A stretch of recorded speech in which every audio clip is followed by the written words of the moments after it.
still, as long as he can micro this pretty decently, I still think he's going to come out with a pretty big victory altogether. A single Zergling wandering out to scout, running away from that Mutalisk. Needs to be careful because that Overlord really exposed.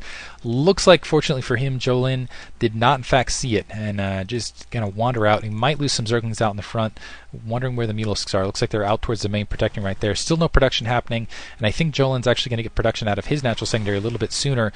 I'm not sure what Jolin's thinking running out with a single Mutalisk and just a couple Scourge, maybe wanting to get a couple Hunt, but this is a huge Mutalisk force from Freaky. He just needs to knock a couple of these Scourge out of the air. He's got one, it looks like, did not hit.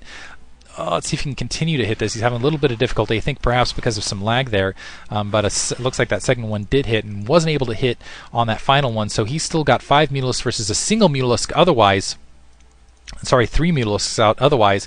A couple Zerglings underneath, yeah. And now what Jolin needs to do is he just needs to send all those Zerglings out so that Freaky can't really field these Mutalisks and is too busy attacking the Zerglings out on the ground, either at his main. And it looks like he was able to do so. In the meantime, Jolin still continuing to produce Scourge. Freaky still not getting production out of this natural secondary. It looks like Jolin getting a slight advantage here. He's able to produce out of his.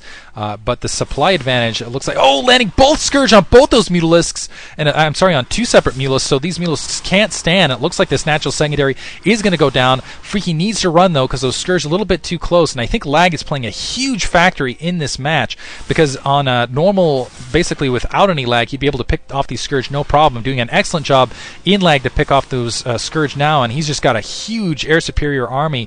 Again, Jolin doing exactly what he needs to do, sending those Zerglings out towards that natural secondary to force these Mutalisks back, and that is a ton of Zerglings. That's a ton of Zerglings that probably could have been Mutalisks with the amount of gas that Jolin was running right there, but and running into Scourge as well. Looks like he was able to take out several Mutalisks just by distracting him essentially with those Zerglings underneath. Able to take out that second hatchery, but I think Freaky's going to be able to run right back with the Zerglings he's got left, with the Mutalisks he's got left. He just again needs to do a little bit of Scourge dodging, and that's a lot of Scourge. He's going to have trouble doing it, but there's nothing to counter those Zerglings in the meantime because Scourge, in fact, do not attack ground.